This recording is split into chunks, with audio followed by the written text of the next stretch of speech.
बिस्मिल्लाहिर्रहमानिर्रहीम। अस्सलाम वालेकुम। अब हमारे पास न्यूटन्स के लॉ लिखे हुए हैं। सबसे पहले तो आपके पास टॉपिक नंबर 83 में न्यूटन्स लॉ से हम स्टार्ट करेंगे और फिर कंट्रोल वॉल्यूम की तरफ चलेंगे। आपके पास ये ऑब्जेक्टिव लिखा है, आउटलाइन लिखी हुई है कि आपने अब जो आपका आउटलाइन स्टार्ट हुई है उसमें आपने क्या क्या रीड आउट करना है। तो टॉपिक नंबर 84 के अंदर चलते हैं। न्यूटन्स के लॉ, न्यूटन के 3 लॉ थे। पहले लॉ में हम कहता है कि वो अगर वो बॉडी रेस्ट पे है तो वो रेस्ट पे रहती है, और अगर बॉडी को कांस्टेंट वेलोसिटी के साथ या सेम वेलोसिटी के साथ मूव कर रही है तो वो मूव करती रहती है, और उस टाइम पे जो फोर्स होती है वो जीरो होती है।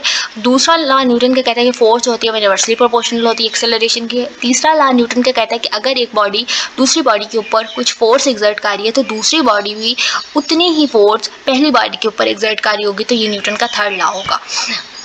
तीनों लॉज हो गए। यहाँ पे मैंने जो कुछ कहा यहाँ पे लिखा हुआ है, एक लाइन यहाँ पे लिखी हुई है, वो ये कि body tends to preserve its state of inertia, कि बॉडी अपनी इनर्शिया की स्टेट में मूव करती है। आप उसके बाद आपके पास Newton second law physical time में ए हमें पता है डी बाई डी टी होता है, हम इसको लिख सकते हैं डी बाहर लें m v over d t. आप उसके बाद लीनियर मोमेंटम, या जिसको हम सिर्फ मोमेंटम भी कहते हैं, इसको देख चुके हैं, product of mass and velocity is called the linear momentum.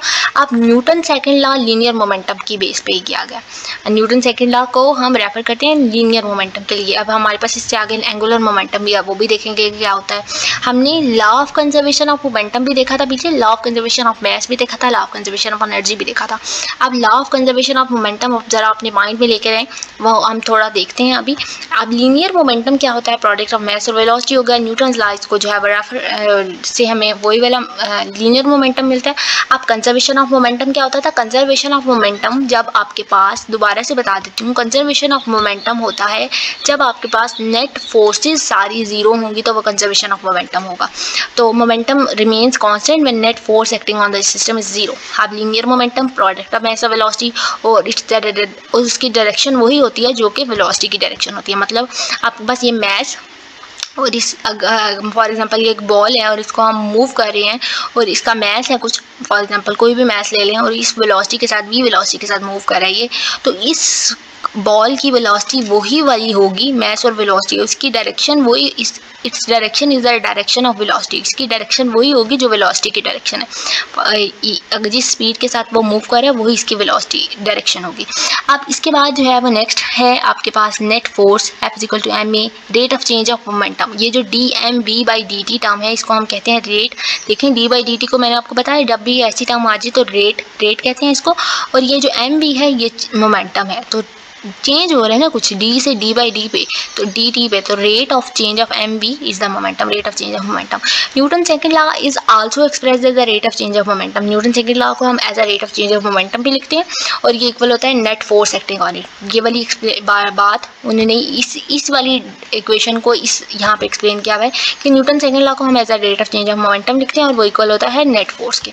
उसके बाद counterpart of Newton law for rotating body is expressed as, आप इसका जो न्यूटन सेकंड लॉ का अगर काउंटर पार्ट लें, मतलब इसका अपोजिट एक पार्ट लेकर चलें, वो क्या पार्ट होगा कि अगर आपके पास एम कोई नेट मूवमेंट है, या इसको हम मूवमेंट नेट मूवमेंट ही करेंगे चलें, और I is the movement of inertia, और ए उसके ऊपर एंगुलर एक्सेलरेशन है। ये जो अल्फा होता है ये एंगुलर एक्सेलरेशन है। M is equal to I alpha है, तो इसको हम क्या कहते हैं, M is equal to I alpha हमारे पास एंगुलर मोमेंटम इक्वेशन ड्राइव करता है।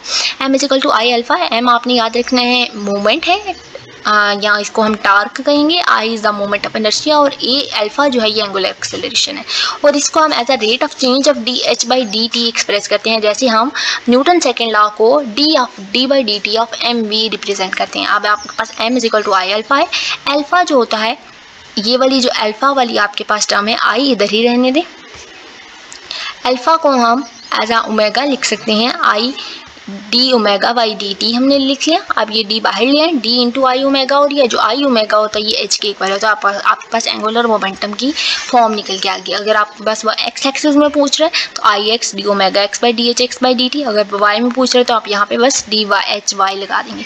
अब एंगुलर मोमेंटम का conservation of angular momentum, conservation of linear momentum तो हमने देख लिया जब नेट फोर्सेस जीरो होती हैं। कंजर्वेशन ऑफ एंगुलर मोमेंटम भी हम पहले पढ़ के आए कि कंजर्वेशन ऑफ एंगुलर मोमेंटम होता है जब नेट टॉर्क किसी सिस्टम पे जीरो होता है। टॉर्क, आप टॉर्क को किस तरह से लिखते थे, इस तरह से, नेट टॉर्क अगर किसी सिस्टम पे कांस्टेंट है, यानी टॉर्क अगर किसी सिस्टम पे जीरो है तो वो कंजर्वेशन ऑफ एंगुलर मोमेंटम होगा। एंगुलर, और जब अगर वैल्यू जीरो आ जाती है ना तो उसका मतलब होता है कि सिस्टम कंजर्व कर रहा है। कब, जब भी वैल्यू जीरो हो जाएगी मतलब सिस्टम कंजर्व्ड है। तो उसके बाद आपके पास ये वाली बात उन्होंने लिखी है, rate of change of angular momentum इसको कहेंगे। ये आपके पास नेट टॉर्क है। Rate of change of angular momentum is equal to net torque acting on it. अब आपके पास टॉपिक है कंट्रोल वॉल्यूम।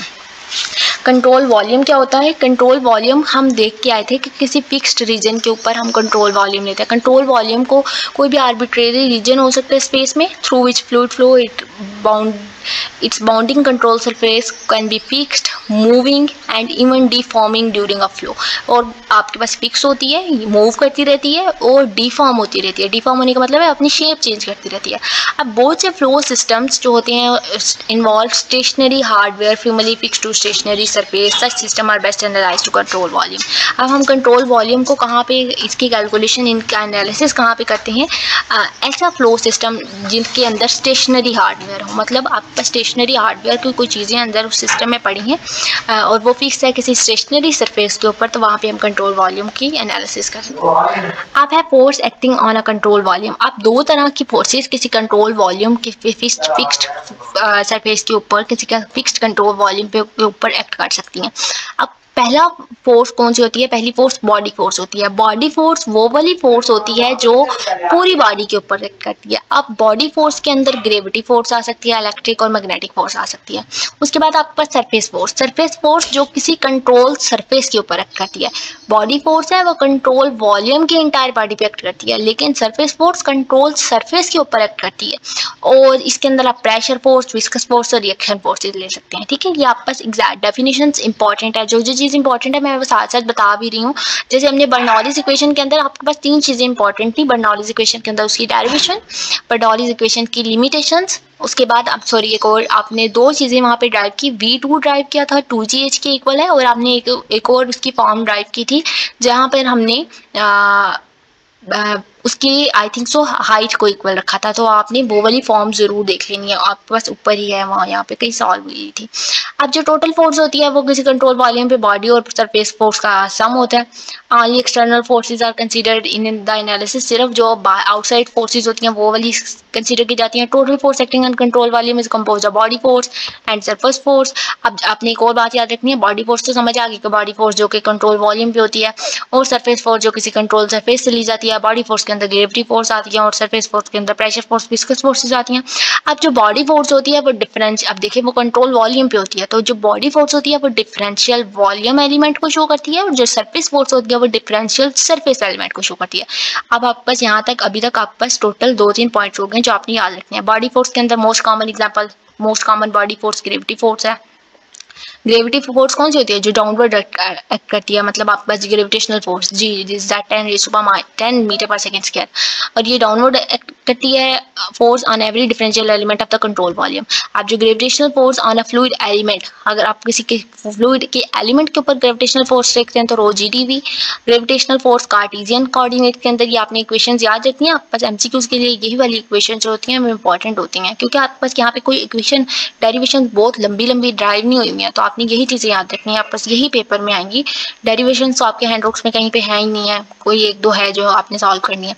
अब जो बॉडी फोर्स होती है सम ऑफ जो फोर्स होती है वो बॉडी और सरफेस का सम होता है। तो जो बॉडी फोर्स होती है उसको हम एज एक्सप्रेस करते हैं रो GdV से। और ये जो रो GdV है, इसके अंदर ये जो रो DV कंपोनेंट है, इन्होंने इसको M लिखा। किस तरह से M लिखा? देखिए, जो आपके पास डेंसिटी होती है ना, वो किसके इक्वल होती है? मैस पर यूनिट वॉल्यूम के। तो अब आप रो V इस टर्म को लिख लें तो आपके पास रो DV किसके इक्वल हो जाएगा? M के इक्वल हो जाएगा। तो आप बस बॉडी फोर्स किसके इक्वल होगी? mg के इक्वल होगी। अब total force equal to body force. Body force के अंदर ग्रेविटी फोर्स आ सकती है, और ये जो सरफेस फोर्सेस की एग्जांपल लिखी है, प्रेशर फोर्स, विस्कस फोर्सेस और कुछ और फोर्सेस भी हम इसके अंदर से ले सकते हैं। अब जो आगे आपके पास है force acting on control volume, जो फोर्स किसी कंट्रोल वॉल्यूम के ऊपर एक्ट कर रही होती है, उसके लिए हमारे पास एनालिसिस लिखे हुए हैं। सरफेस फोर्स जो होती है, जैसे हमने बॉडी फोर्स को देखा, अब जो सरफेस फोर्स को जो एक्ट कर रही होती है वहाँ पे दो तरह की फोर्सेज होती हैं, एक नॉर्मल और एक टेंजेंटल कंपोनेंट होता है सरफेस फोर्स, और नॉट सिंपल टू एनालाइज। अब बॉडी फोर्स को तो हम सिंपली एनालाइज कर लेते हैं कि ग्रेविटी फोर्स, हमें पता है ग्रेविटेशनल फोर्स की वैल्यू क्या होती है, लेकिन सरफेस फोर्सेज को एनालाइज करना सिंपल बात नहीं है। वहाँ पे आपके पास दो कंपोनेंट आते हैं। जैसे आपके पास कोई भी सरफेस बढ़ी है ना देखें, तो उसके हम यहाँ पे कोई इसके अंदर कोई पार्ट पड़ा है और हमने इसकी सरफेस चेक करनी है, डिफरेंशियल सरफेस एलिमेंट लेना है, तो यहाँ पे कोई ना कोई टेंजेंट एलिमेंट आएगा, कोई ना कोई नॉर्मल ड्रा करना पड़ेगा, कोई ना कोई थीटा बन के आ रहा होगा, तो हमें बहुत सी चीज़ें ध्यान रखनी पड़ती है। तो सरफेस फोर्स को एनालाइज करना डिफिकल्ट होता है। इसके अंदर ये they consist of both normal and tangential component. Normal component भी होता है इसके अंदर, टेंजेंटल भी है। नॉर्मल स्ट्रेस, अब नॉर्मल स्ट्रेस कौन सा होता है? स्ट्रेस से पता है आपको, स्ट्रेस प्रेशर को कहते हैं, तो कंपोज्ड ऑफ प्रेशर होता है which always act normal, inwardly normal and viscous stress. Normal stress pressure से बना होता है और विस्कस स्ट्रेस से बना होता है। और जो अब जैसे बॉडी फोर्सेस के लिए सारे हमने ये इक्वेशंस देखी, ग्रेविटेशनल फोर्स एक कार्य होती है, ग्रेविटेशनल वेक्टर्स कार्टेशियन में हम किस तरह से लिखते हैं। इसी तरह से हमारे पास अब शेयर स्ट्रेस है। शेयर स्ट्रेस जो है वो विस्कस स्ट्रेस से मिलकर बना होता है, और उसके लिए ये कुछ डेरिवेशन है जो कि आपके देखनी है। वो क्या है? सबसे पहले तो सरफेस जो डिफरेंशियल सरफेस एलिमेंट पे एक्ट कर रहा होता है, उसके अलावा आपके पास डी एफ सरफेस फोर्स को आप sigma i j dot N D A लिखेंगे। अब अगर आपके पास कोई टोटल फोर्स एक्ट कर रही होगी तो आपका वर्ड आपके पास है डिफरेंशियल सरफेस एलिमेंट के लिए, और ये जो टोटल फोर्स है वो क्या होगी? ये आपके पास sigma I J dot N D A होगा। आप दोनों बॉडी फोर्स और सरफेस फोर्स का सम आपके पास जो है वो टोटल फोर्स होगी। Body force at control volume और surface force at control surface, sigma I J dot N D A आ गया और रो जी डी वी आ गया। अब इसके बाद आपके पास जो नेक्स्ट है वो यही बताया हुआ कि बॉडी फोर्स के अंदर ग्रेविटी फोर्स आई, और आपके पास जो वो सरफेस फोर्स के अंदर प्रेशर, विस्कस या कुछ और फोर्सेस भी आ सकती हैं। उसके बाद force acting on a control volume, components of stress tensor in Cartesian on the right top and front surfaces. अब इन्होंने इस डायग्राम से बताया कि जो स्ट्रेस टेंसर के कंपोनेंट हैं वो राइट पे भी हैं, टॉप पे भी हैं, फ्रंट पे भी हैं, sigma x x, sigma y y, sigma z z, और सिमेट्रिक वाले कंपोनेंट्स भी। अब common simplification in Newton's law is to surface atmospheric pressure and work with gauge pressure. अब ये सारा वर्क क्यों हुआ है न्यूटन्स लॉ के साथ? ताकि हम न्यूटन्स लॉ को यूज़ करके सब्ट्रैक्ट कर सकें एटमॉस्फेरिक प्रेशर को। हम एटमॉस्फेरिक प्रेशर के ऊपर वर्क को यूज़ नहीं करें, अब हम गेज प्रेशर के थ्रू अपना न्यूटन्स लॉ के को यूज़ करके स्ट्रेस टेंसर ये सारे कंपोनेंट्स फाइंड आउट कर सकते हैं। अभी एटमॉस्फेरिक प्रेशर है वो act in all direction, it can be ignored when performing forces balance since it affect cancel out in every direction. तो हम इनको इग्नोर भी कर सकते हैं जब बैलेंस फोर्सेस बैलेंस हो और अपने इफेक्ट को कैंसल आउट भी कर रही हो। तो उसके बाद यहाँ पे कुछ क्रॉस सेक्शन एरिया के बारे में बताया। तो होप सो आपका टॉपिक अच्छे से क्लियर हो गया। अगर फिर भी कोई पॉइंट नहीं क्लियर होता तो आप कमेंट करें। अभी तक के लिए इतना ही। अल्लाह हाफिज़। Thank you.